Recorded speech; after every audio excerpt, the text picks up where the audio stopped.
Hello and welcome back to CBR MTG. My name is Angus Mackay and I'm joined here once again by Philip Nicholson. Hello there. And today we are playing round 4 of our Eternal Masters weekend.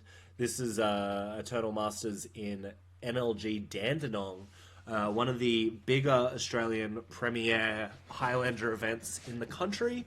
So we get quite a showing of 56 players. Battling it out to see who can be the Eternal Master for the weekend. You've seen our previous rounds. If you haven't, please check the playlist. We'll put them all in the same place so that you can all see them.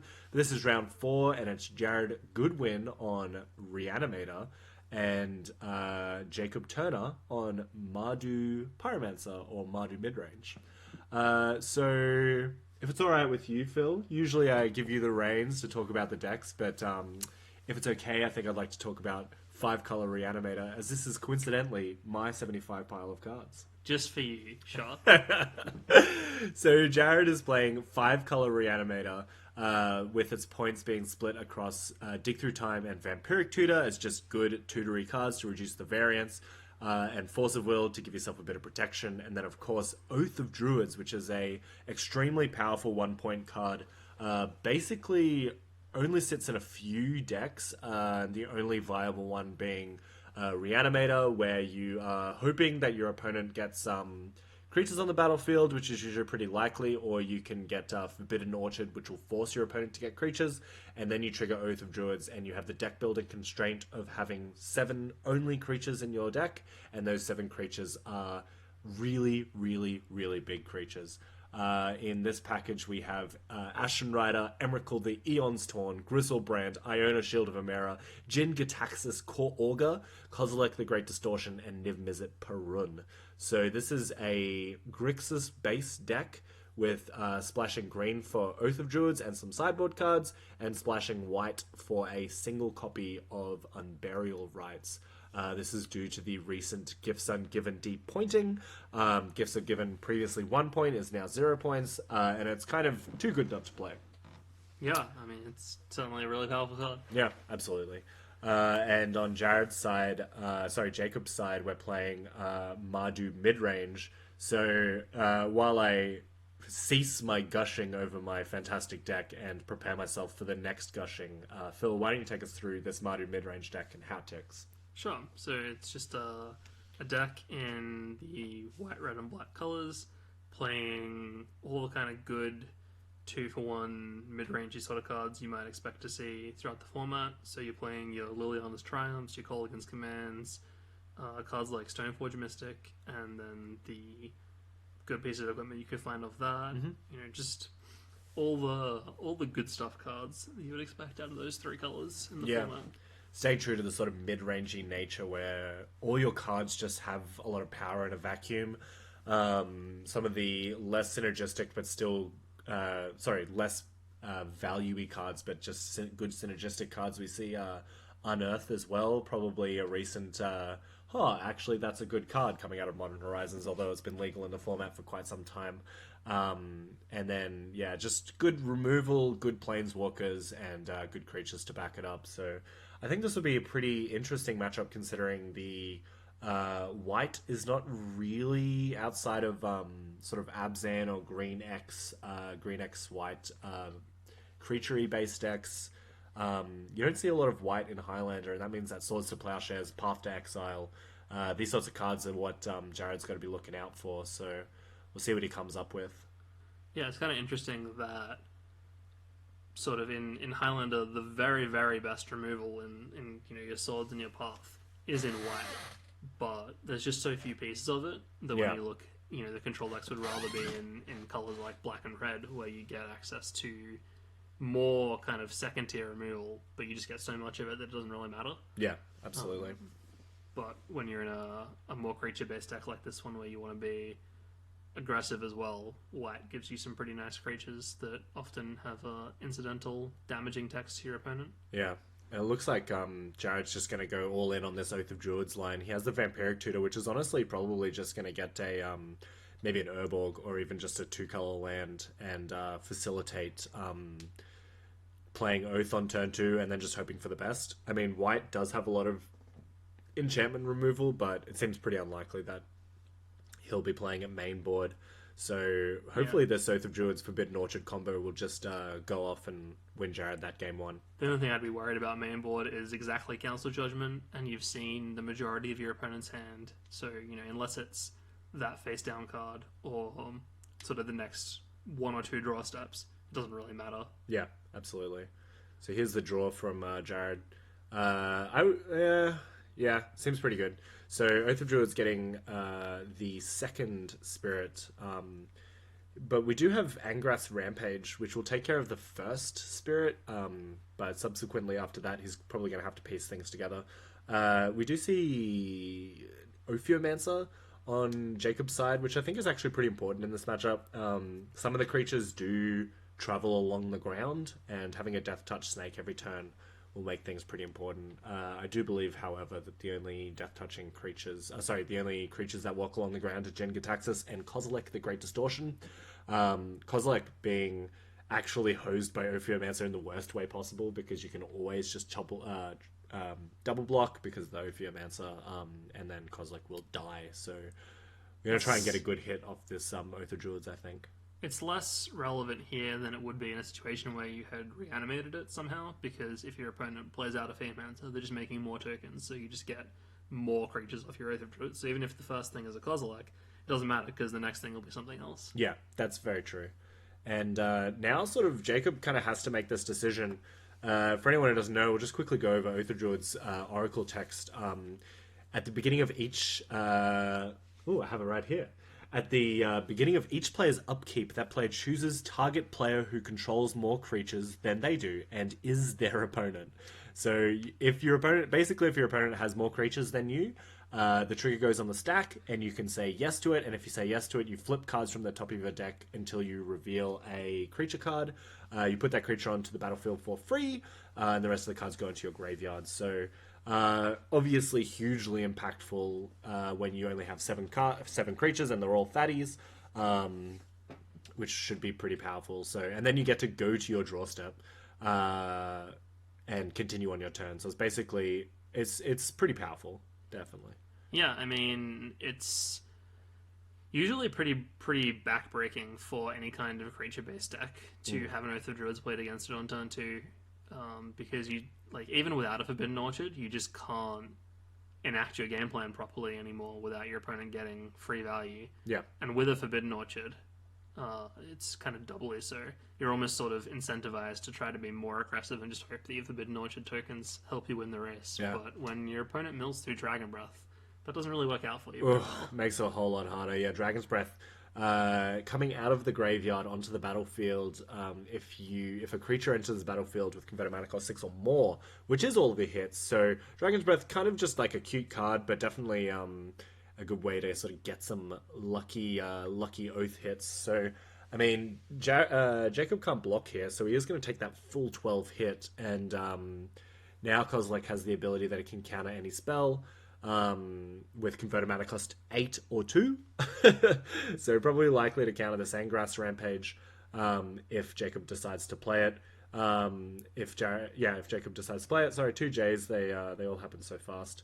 But it's pretty funny, actually. Playing out the Angrath Rampage and just hoping for the best is pretty interesting, because it actually turns off his turn for this Ophiomancer, which is a better thing, but it looks like Jared's just going to go for that. He's opting to recycle the Dragon's Breath. So it just means that whatever he hits off the Oath of Druids can now have the Dragon's Breath. And if what he does hit off the Oath is a bit of a dud, he can just cast Exhume and get Kozilek and Dragon's Breath anyway. Yeah. This seems like probably an incorrect play.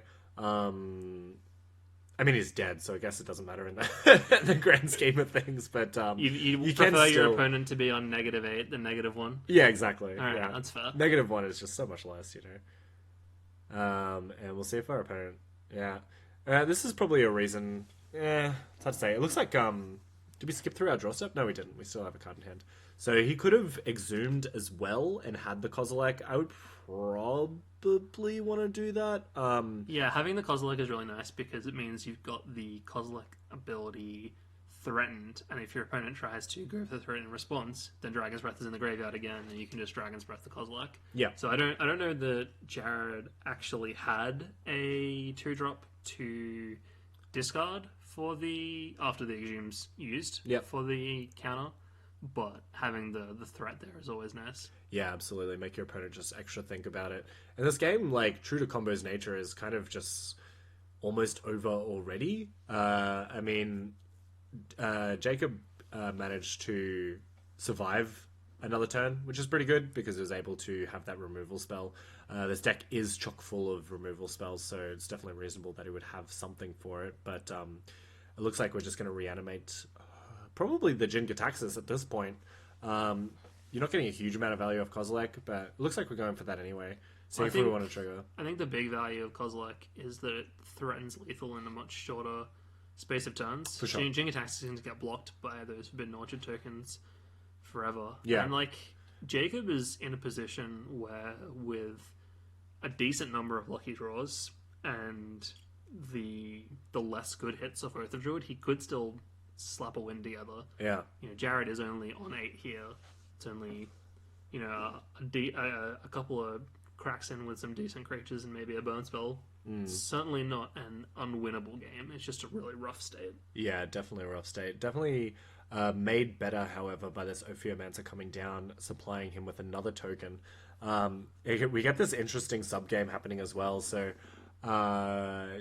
you can crack in... You actually kind of want these Forbidden Orchard tokens to die, so you have more chance of fizzling Jared's Oath, but I think realistically at this point, especially with the Ophiomancer, that you're just always going to trigger Oath every turn, so you may as well just live with it, I suppose. Yeah, I mean, I think that...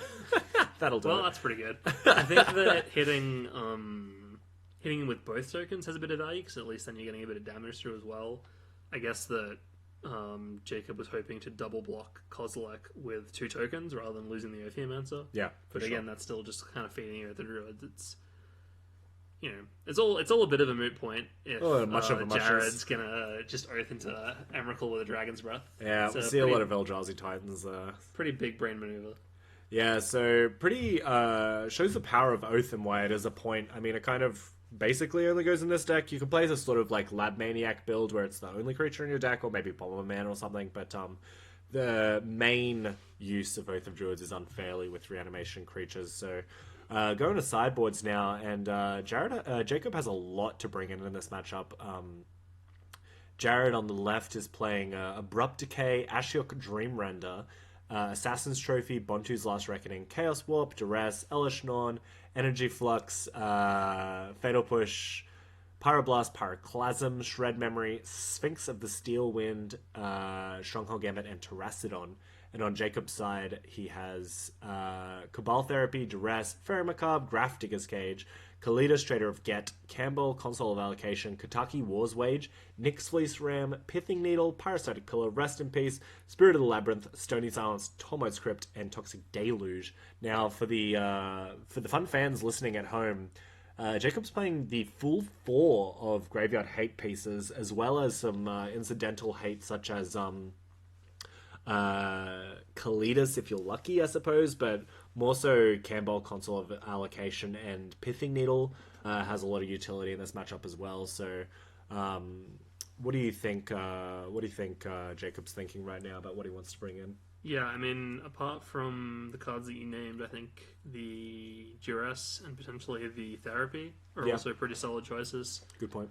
You know, you can take those key pieces of Reanimation or Oath of Druids or the big, like, Dig Through Time kind of cards. Yeah. Getting those out of the hand of your opponent and maybe sideboarding out some of the slower effects, like a Quema Chesser or a Batterskull. It's pretty nice. Definitely way to choosable. tune your deck for Jacob. Yeah, for sure. And for Jared's side, we can probably anticipate some sort of maybe changing the creature package up a little bit. As we saw, Kozilek probably not good enough. Maybe it's okay because it sort of snipes those kill spells, but I would be more inclined to bring in maybe Sphinx of the Steel Wind or Terracidon out of the board, just because you know that your opponent's going to be playing permanent-based hate. and, well, most likely, and also their way of killing you is permanent based as well, so it's kind of okay to bring in those Terracodons if you feel need be. It's also probably not completely out of the realm of possibility for Jared to bring in, or please bring in that Stronghold Gambit. Looking at the camera, it looks like he might be considering the Stronghold Gambit. One of my favorite cards in all of Magic is just the Poor Man's Show and Tell. For anyone who doesn't know, it's a 1 and a red for a sorcery, and it says you and your opponent both reveal a card from your hand. The creature card with converted mana cost, with a lower converted mana cost revealed this way is put onto the battlefield for free. So it's basically a show and tell that you can lose. Has interesting. It pairs up well with Thoughtseize because obviously you take their one creature in hand and then you cast it. That's kind of a combo. It's kind of like paying 3 mana for a show and tell anyway. So nice to have an extra copy of show and tell. But with Jared possibly anticipating that Jacob's deck is kind of creature light, he is playing the full 14 creatures, so not exactly light, but I think if he's planning on Jared going Jacob going empty-handed quick enough, or maybe pairing it up with a Thoughtseize, he knows. I think I may have actually messaged Jared the day before, or when I sent him the list and said, "Hey, Jacob Tobin is coming. He hates losing to me." And maybe that's just my assumption, and maybe Jacob can defend himself somewhat by the fact that I believe he ranked pretty highly in this event overall, ending up in 3rd, 4th position. So I mean, he did do pretty well in the end, but he does that full 4 of the graveyard hate pieces in the sideboard. Hard to justify. Yeah, it's certainly a lot, unless you feel like your game 1 against Reanimator is just completely unwinnable. Yeah. And it's a pretty likely deck to fight against. Yeah. 4 pieces of graveyard hate is an awful lot. Yeah, absolutely. And we see our opening hands coming out for each player. I think Jacob's deciding to shuffle his away. I saw Painful Truths and a couple of other fair cards, but he probably thinks it's just a little bit too slow.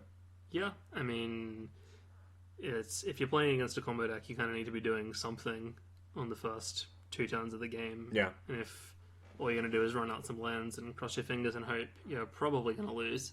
Yeah, I agree. It looks like Jared's keeping his full 7, which is usually a good sign.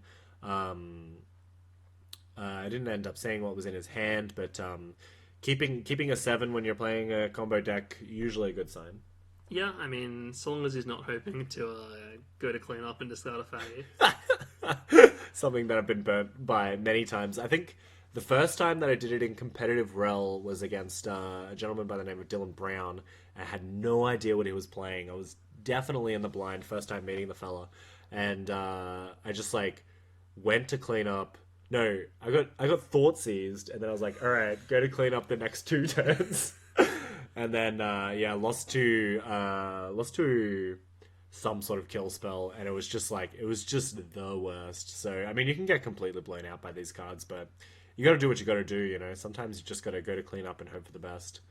But yeah. I mean, Jacob's managed to get himself a turn 1 Grafdigger's Cage here, which is really nice. It's kind of the best piece of graveyard hate because it also stops creatures coming in from the library, which means that it stops Oath of Druids. Mm-hmm. Absolutely. So now, besides the cheeky Stronghold Gambit, Jared kind of has to get rid of this or Show and Tell.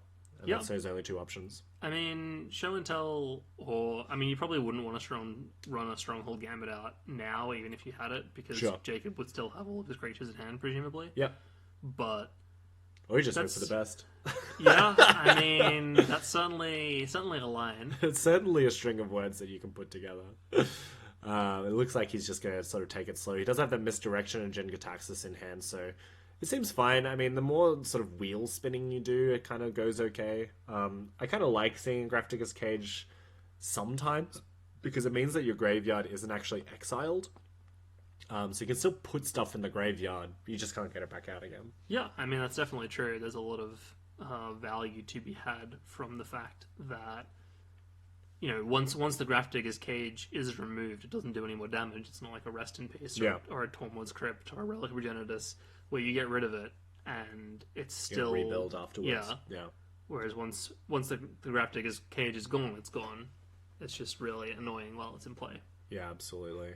And just pondering over what cards we're going to take with this Exhume. With the Duress. Yeah. Possibly, I mean, you can take Misdirection if you want, but Jacob's probably okay with that 2-for-1. Especially if he's lining up a kill spell and he doesn't have a creature, because Misdirection kind of only does something if your opponent has a removal spell and they're casting a removal spell, because you just send it back at them. I mean, it's kind of interesting Jared didn't opt to misdirect the Duress itself. Maybe he doesn't think the chance of hitting a card. Oh, Duress is target opponent, unlike Thoughtseize, unfortunately. Yeah. So I have misdirected a Thoughtseize before, and you kind of just go, well, I guess it's kind of a 2-for-2, you know. Well, I've seen you misdirect quite a few things, including a Sinkhole. So that was a good misdirection. Well, that won me the game. Misdirection I think has a lot of utility, but does end up coming out of the sideboard quite a lot, because obviously it's good against counter spells and sometimes removal spells, but I think for the most part it's just kind of a dead card sometimes. Yeah, definitely. It's kind of interesting that Jared has opted to brainstorm and potentially crack this fetch in Jacob's end step instead of doing it in his own turn 2 main phase. Yeah. I guess with the Ponder and the Preordain already gone, you're not likely to be using that extra mana to actually do anything on that turn. There's only so many 1-drops, and you've already run out almost all of them. Yeah, but you neglect giving yourself the option to find, because he drew a Duress, so sure. I mean, there's also Faithless Looting. Yeah, that's a good point. But I believe he drew Vampiric Tutor, if I'm not mistaken. Okay, so it all works out in the end anyway. I mean, I could be mistaken. Okay. I mean, you always have the benefit of searching out a tapped land, like we're doing in this case. So I guess we're not Vampiric Tutoring, which is fine, but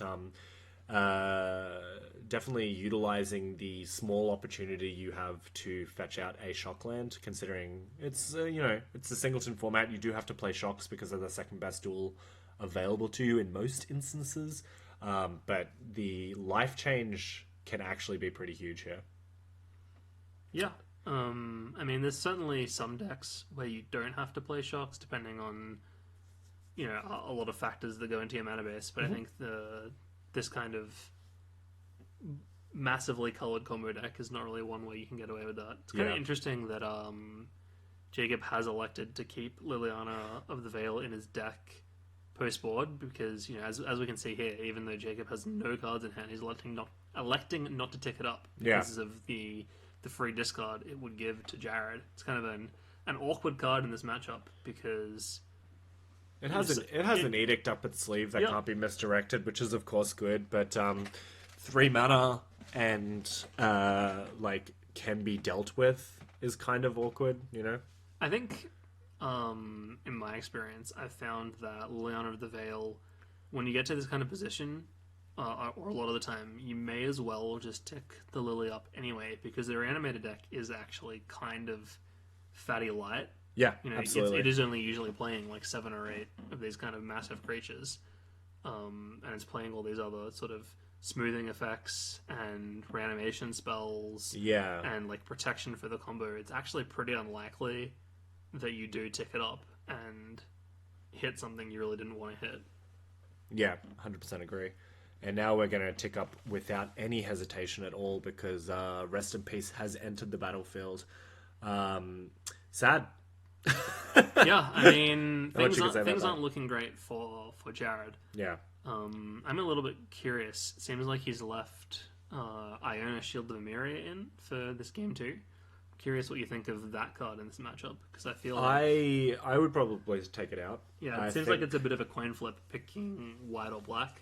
And I always choose the wrong one. Yeah. And if you ever pick wrong, then you just kind of feel really stupid when your opponent just spends 1 mana Path to Exiling your Iona. Yeah, exactly. Like in this matchup, and sometimes even Grixis, you just take it out, because it's just like, you're taking a risk on whether or not your opponent has Jace or if they have Diabolic Edict or whatever, and you're probably gonna name black here, but then yeah, as you said, you're just taking the risk unnecessarily when there's so many other good cards that you have in your sideboard.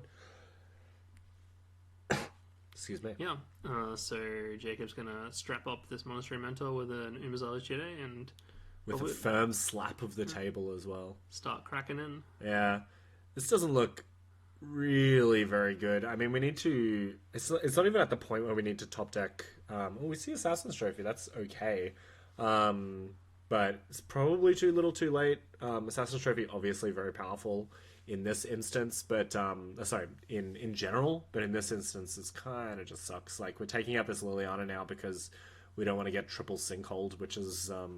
definitely reasonable. Well, I think it's also that at this point the out, because I'm pretty sure that Jared's sitting on Niv Mizzet. Okay. So the out is Show and Tell or Stronghold Gambit. Yeah. Because those... Or hardcasting Niv Mizzet at this point. Bayou does not tap for blue or red, unfortunately. Yeah. So we're one land away. So Yeah. if we luck into it, I know Jared came up to me after the event and said, "Hey, there should be a tropical island." I scoffed, thought about it, tested it, and then went, it's probably just not worth it. You know, Sure. You can pick up the Trop with the Days, and you can hardcast Niv Mizzet in that weird situation where you would need to. Well, this game is on coverage right now. Yeah, look, here we are. I just think the black mana is so important to the deck, you know, black being your definite base color. Black and blue, obviously, the two strongest cards in the thing, but yeah, look, I had Entomb and Reanimate in hand and Trop and Watery Grave on the battlefield, so, you know, the results. Yeah, I mean, but we're looking at this game now, not your game, and if that was a tropical island, then perhaps there could be a Niv Mizzet in play, although I think maybe at this point, even that might be a bit too little too late. With the... Yeah, I think so. I mean, you might draw an extra couple of cards off the kill spell, but it's honestly just not worth it. We do get that land off the Misty Rainforest, although 1, 2, 3, yeah, we might actually just be out of red sources here. We needs a blue source or a red source, right? Yeah, that's doesn't true. actually matter, but it's not like you're playing Tega, so Yeah. Huh. Okay. Well, missed that. Needed to be a 5-color land, so unfortunately we failed to find with this Misty Rainforest, and yeah, it looks like we're gonna scoop it up. So unfortunate that you sort of succumb to that really brutal showing of Graveyard Hate, but I mean, that's what happens when you play a combo deck. You can't really be expected to win every match, especially when there's such effective hate pieces. You're also not really expecting to win every post-board match as well. You of course. The typical thing with combo is that you hope to win game 1 and then steal one of game 2 or 3 out from under the hate, rather than easily crush 2 every time. Absolutely. Well put. So going into game 3 now, just trying to make some last minute changes.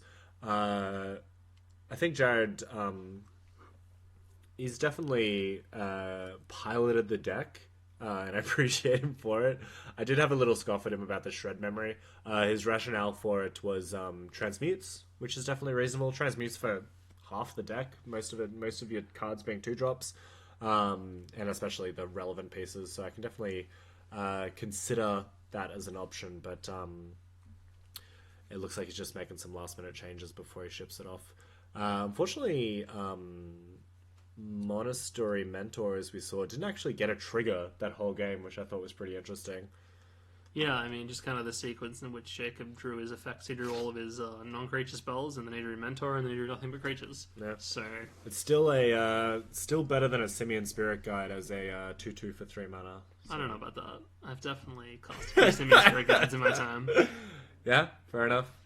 But yeah, in that instance, just working then as a beta. But I mean, Jet helped. The thing about trying to beat these combo decks, obviously, Graveyard Hate is good, but you really need that pressure to back it up, because if Jared had like 3 or 4 more turns, maybe he could have dug himself out of it. Obviously, 2 pieces of permanent based hate is bad, but I think just the fact that Jacob was able to play efficient sideboard pieces and also back it up with really efficient creatures and disruption spells, I think did him pretty well in that game too. Yeah, absolutely. You can't ever really hope that just a clock or just disruption is going to be good enough. You pretty much always want some combination of the two. Yeah, absolutely. Here comes game 3, the decider from our round 4, and City of Brass off the top for Jared going to play out this ponder, just sort of setting up his hand and situation.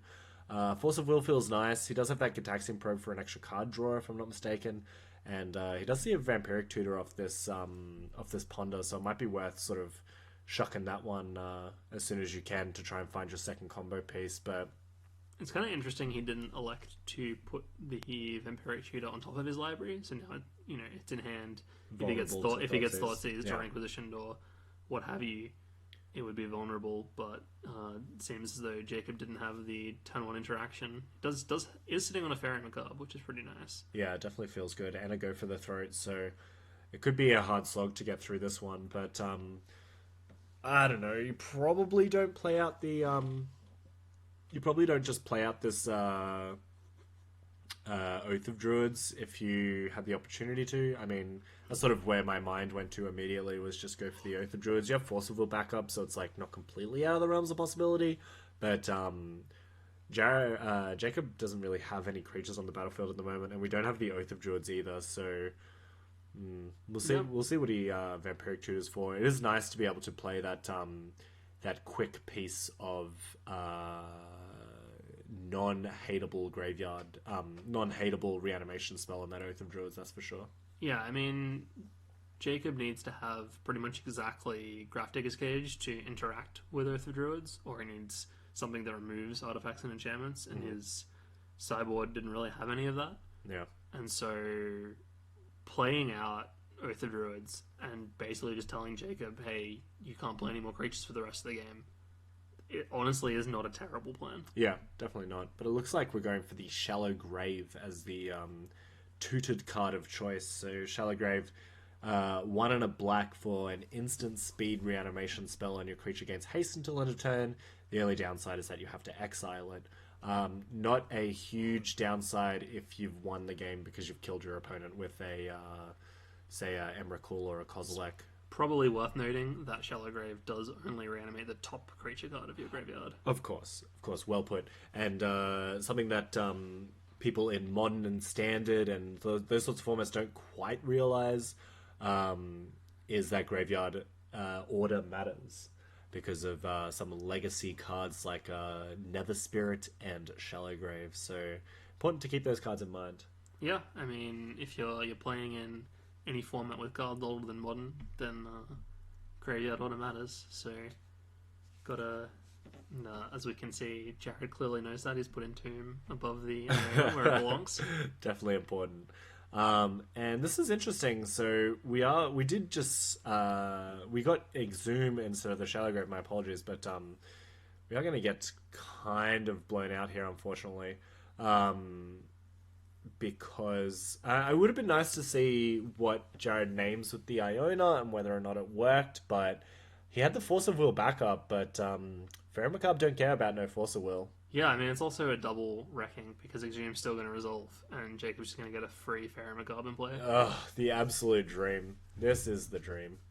So, yeah, exiling the Vampiric Tutor as well, and we will eventually see that Fairy Macabre on the battlefield, although maybe both players don't realize that it's not a effect that can be missed. So, legally, Fairy Macabre is there. Oh, never mind. Alright.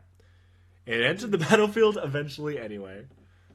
Yeah, unfortunately, maybe someone picks that up, but that's okay.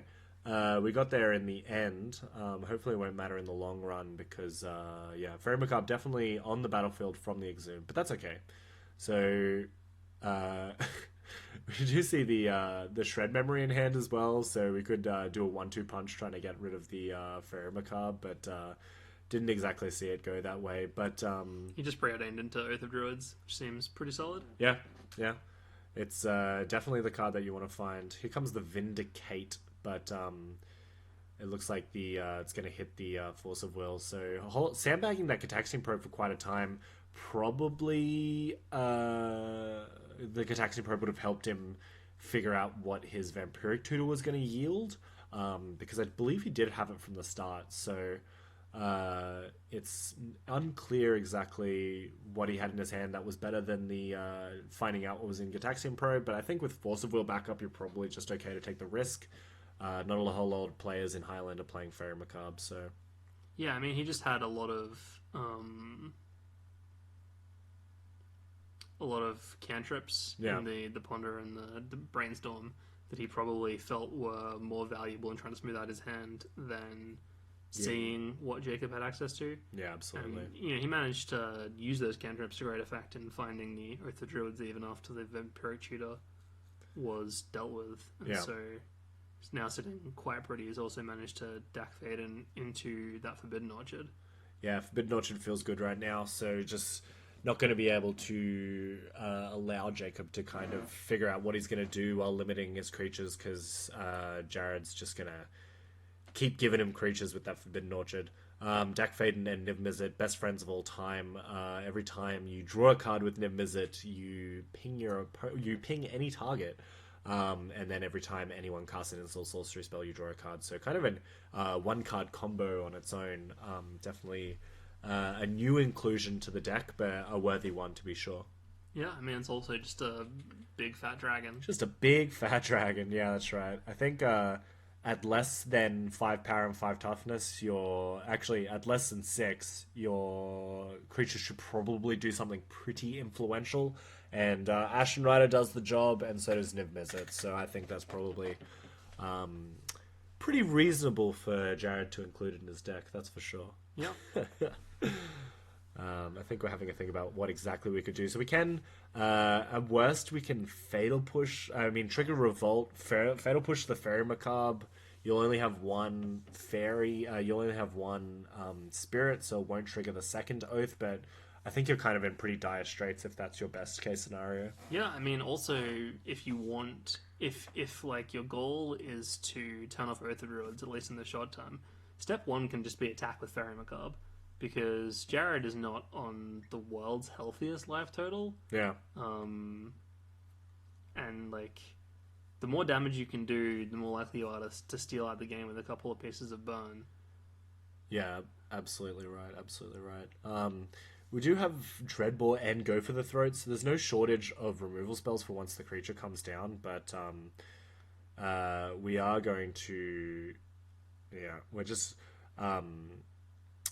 It's not gonna do very well for Jacob, because you're just turning Oath back on for the next creature. So Oath of Druid is really a card that you have to deal with as quickly as possible. Yeah, I mean, he just has to hope that Go for the Throat deals with the next creature, and then he draws, either the burn to close it out or a land to play out this Legion War Boss and just go wide around whatever is Oath into. It's not ideal, but I mean, Kozilek is certainly a fine thing for, at least if you're Jacob, Kozilek is a fine thing for Jared to be hitting. You can just go for the throat. He doesn't have a 2-drop, and so you've bought yourself a turn. Yeah, absolutely. And you can definitely go aggro. I mean, if we play out the Legion Warboss, we have 3 damage confirmed for next turn, and that puts him to 4, so maybe there's like something that we can do with that. But with this Dak Faden on the battlefield as well, like there is a consideration for how much sort of card filtering that he is getting off that Dak Faden. Oh, the big 2-card gamble. One of my favorite things to do as well is the 50-50 gamble. Yeah, the old Red Entomb. Yeah. Oh yeah. The old Red Entomb. We're thinking about which reanimation spell of choice we're going to go with this time. It looks like Animate Dead is going to be where we're going to go. I think there's probably a small consideration for Shallow Grave, which I think he thumbed to the front. Not that it matters anyway, because it's the old Red Entomb. Yeah. Sorcery Speed Entomb as well. Yeah, it's not exactly great, but, sometimes you take what you can get. Yeah, I think you just try and live for as long as you can. Interesting keeping the Fatal Push post board for Jacob's side, but possibly wanting to control the Forbidden Orchards or something like that. There's definitely some utility. Also, you don't know what your opponent could be playing post-board as well. You could possibly side out the Forbidden Orchard plan. Like, if you wanted to stay out of the graveyard, going maybe for a Monastery Mentor or the new Rotting Regisaur is something to consider as well. Yeah. All these cards can be hit by push, so definitely things to consider when you're the Mardu opponent on the right side. It's also interesting that Jared's elected to discard that duress, or cast that duress, I guess, rather than holding onto it as a potential deck fade and hit. Yeah. But, I mean, maybe doesn't. Well, that's not a bad one. Does it do it? We if we right click attack all, we get the it looks like 4 damage exactly, or 5 damage even with the Legion Warboss if we're attacking. So Emrakul doesn't just do it here. Unfortunately, he's just at too low of a life total. That feel when Emrakul on block doesn't do enough. Yeah, I mean, sometimes that's life, right? Yeah. But Absolutely, but the Spirit definitely going to make life harder for Jared, so better be something good. That's a good hit. Grizzlebrand, okay. We're still in this game. So, I mean, he had to have literally the perfect card on top of his library, and that was it. So, pretty happy about that, getting that stitched together. Definitely keeps him alive, because now blocking actually gains him 7 life. So, he was dead before, but now not so much. yeah, unless Jacob can draw a spell that kills off this Grizzlebrand. Yeah. He did draw that Liliana's Triumph, but honestly, it's probably sending Emrakul to the bin, considering the lifelink is actually super relevant right now. Yeah, I mean, it could send Emerald to the bin, or Jared could elect to lose the game. And I think that given those are his options, he'll probably put Emrakul in the bin. Yeah, actually, I think you're right. Yeah, Okay. Losing the game, definitely suboptimal in this case. I do actually like the Forbidden Orchard being tapped instead of the City of Brass City keeps of him out of Brass. bolt range. Keeps him out of bolt range, exactly right. Yeah, so definitely reasonable. Even though on first thought, not seeing the reanimation spell, obviously making your opponent another creature that you have to block is less than ideal. Yeah, I mean, in the short term, as in, this exact attack step, it's the same amount of damage. It's 1 either way. Yep. And the game's over if Jared gets to untap. If the Emrakul sticks around, I mean, the Emrakul's almost certainly not going to stick around considering the contents of Jacob's hand. For sure. But I mean, Jared still just gets more Oath of Druids, then he just needs to keep himself alive until Oath of Druids can take the game over. And he just shuffles himself into an Emrakul again, and we're in the same spot. It's pretty good. I mean, maybe he'll actually hit Dragon's Breath this time. Yeah, that'd be pretty good. We'll see. It's I mean, the line is pretty like there's just one choice that Jacob's going to have to make. I think he's just I don't know what he's spending that extra time on, just maybe thinking about exactly how this turn will play out, but if I'm not mistaken, there's the Liliana's Triumph, and it's going to get rid of the Emrakul. Emrakul's going to shuffle away, and now we still have Grizzlebrand. Like, that stitched together off the top, that is just the feeling of dreams, Deck Fade and digs you pretty deep, looking for those cards that you need. Oh yeah, definitely a card that has been hotly contended as a card that's possibly worth more than 0 points, which is currently sitting at now, but Dak Faden definitely gets better the further back that you go, because artifacts, like further back in formats you go, because artifacts, the more powerful the artifacts, the more gooder Dak Faden is, because he will steal those artifacts out from under you. Yeah, he is the most good thief in the entire multiverse. As they say. It's his well-known title. The most goodest. Yeah. But yeah, it looks like we're just gonna right-click attack all, which is, I mean, it's reasonable, but we're going to gain 7 life. Actually, the Fatal Push is relevant here, right? Because we just Fatal Push whatever's blocked. Is that lethal? 1, 2, yeah, I mean, 3, it would be. 4, 5, if 6. Jacob says the line. Unfortunately, he's elected to not see the line. Yeah, look, we didn't have Revolt, I believe. So blocking the Warboss was good. Yeah. I mean, This is possibly the only way that they could play out. I think it was possible that Jacob was thinking about how he could trigger Revolt, because that actually wins him the game. It seems very likely. But unfortunately, it's probably just lights out here. Jared took a Faithful Suiting, that's big pretty nice. chunk of damage. Yeah, Faithful Suiting. Good I card think to it is, flashback. it is probably important that Jared is only 1 life point up Yeah, on where he was before. Although this is huge because he's got now Niv Mizzet plus DAC, and so he can just mow down as many creatures as he feels he needs to, or he can just like start putting all that pressure back on. yeah. This is just a combo. Yeah, it's pretty good. A7, draw 7, kill you. Yeah. Yeah, I mean it's pretty good. Grizzlebrand, Niv Mizzet, Dak Faden, best friends. So yeah, pretty powerful showing, and it shows you the difference between.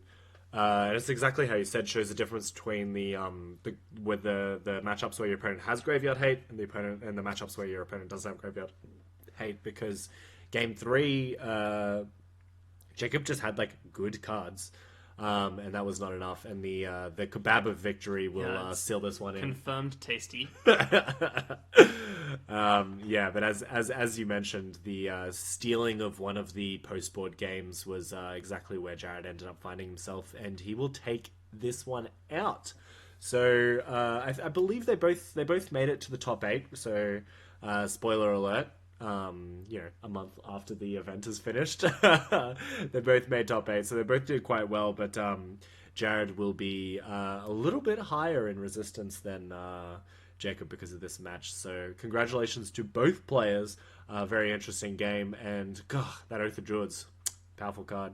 Thank you so much for joining us for round 4 of the Eternal Masters weekend at NLG Dandenong. We hope you have a wonderful time, and we will see you for round 5. See you next time.